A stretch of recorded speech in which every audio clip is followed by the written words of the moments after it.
梅子对我们的身体有很多好处。我这个是在台湾的青梅，梅子其实可以用种子去育苗。大家好，我是田庄博。那我们今天所要讲的就是如何繁殖梅子。其实梅子对我们的身体有很多好处，就像说我们做梅子粉、梅干，然后脆梅、梅酒。 还是说QQ 梅这个东西都是需要梅子本身来做的。那做梅子好处就是说，它这个对人体方面也有很多我们都人体很需要的东西，会有很大的帮助。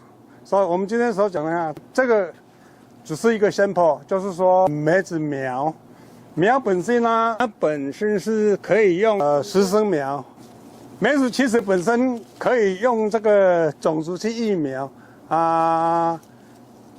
育苗后呢，它像这么大，它可以嫁接，还是也可以说时间它就会生了。来看这一颗这么小的，它就已经会生了，因为原则上你种一棵梅子差不多3年，它本身就会生很多了哈，可以开始生产了哈。 这样子的话，梅子将来你也可以说想嫁接一些别的品种，也可以。所以这样子的话，梅子它成长的方式很多。就来我们再看一下梅子树哈。接下来你们看到这个是我们自家种的梅子哈，它已经4年多了，所以今年产量实在是惊人，太过惊人了。 但像这样子梅子，它本身还需要应该会差不多在40天左右就能采收了。那在这个梅子开花期，很多东西需要你肥料要很多，不然你梅子会掉光，它会自然落果非常的厉害哦。你看这样子的话，这一串的梅子它生出来的果，你如果肥料够，它果会大1倍以上。 大1倍以上的梅子，这样子的话，将来你看这个做起来的梅酒，还是说脆梅，是超好吃的。但原则上梅子有2个至3个品种，我这个是台湾的脆梅，在台湾的那个青梅，那还有一种是日本的胭脂梅。胭脂梅呢，它本身是有一点粉红色的，像这个梅子旁边有一个粉红色，但它果比较小，所以一般。 会种的人，他会喜欢种台湾的青梅，像这样子的话，它今年的产量就会很多了哈。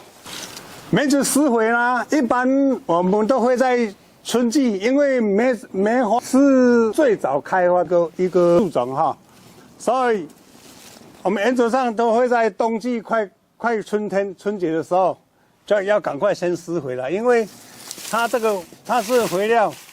你必须要施很多哈，像这都是肥料哈，因为你不施肥的话，今年的梅子它就会结得很少没有关系，至少就是说它本身的果就不会很大，它会说像这个小小的，它就一直慢慢的想要掉了，像是这么大的，一般如果你不施肥，像这样子它准备它已经开始梅子已经在成熟了。 成熟过度成熟，等于是你如果想做脆梅，那就不适合做脆梅。大部分如果太过成熟，都是做梅酒比较多啊。原则上，你施肥有很多品种，在春天第一季肥，我们都会施以氮肥为主。氮肥为主就是说，让它这个根跟这个叶子能适当的成长。成长后呢，花季到。 我们如果花期到，然后开花完了，我本身都会再追加以这个磷肥还是钾肥，梅子就不需要像它那个莲雾呢那么重的肥料哈，就是比莲雾已经差很多了。梅子本身好种、好施肥，产量又高，所以适合很大家人来种这个东西，因为几乎。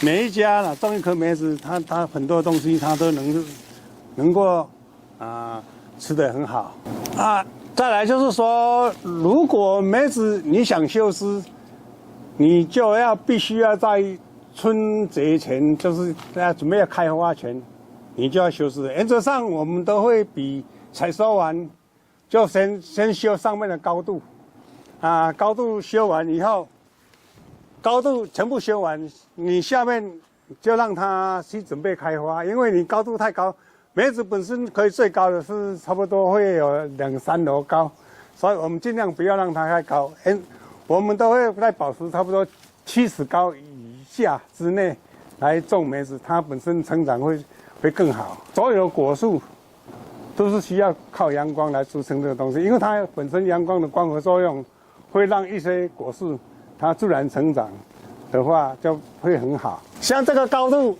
我们在春天开花前都已经修过一次了，但现在它已经这么高了。原则上，我们把梅子采完以后，就直接再修一次高度。那至于下面的呢，你就以适当的保留为主哈。像太突出的梅子，你就不能留它太粗了哈。太突出的话就反而不好。梅子是它就是范围最好是保持它一圆桌，差不多80左右的圆桌是最适合。像这个它种的范围，你看。我这个7尺的宽度种一棵，成长起来虽然是太密一点，但是它本身不会影响梅子的成长，还有跟梅子的生果啊。梅子它本身是每一年只开花结果一次，它这一季生完了，它不会再预计再保留下一年的它的成长，所以我们把这次的采完以后。全部矮化，然后再全部修枝，等待明年春天它第一期的这个开花开始。梅子本身有一个好处，就是说它本身不需要说用特别的去高压啦、嫁接啦，因为它本身梅子它本身你只要10生苗，从种子种出来10生苗，3年就可以开始生了，所以你就不需要等待像这个莲雾啦，还是说这个阿布卡多类的。你必须要等到5、6年，所以那个就是必须要赶快去嫁接法，嫁接好的时候，他们就隔年就可以生了啊。因为它这个梅子好管理、好种，又很多用途，所以很多人会喜欢种一棵梅子来作为家庭的果树哈。这个梅子平常开花期的时候，很需要注重这个水分哈。你如果水分不够，它本身开花也容易掉。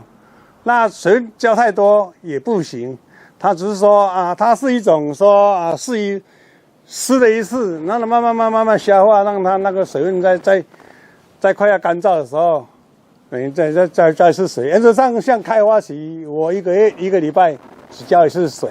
那像现在这个时候的果，你浇水越多，它掉的越多啊。你今天把它浇3次水，明天掉一半了。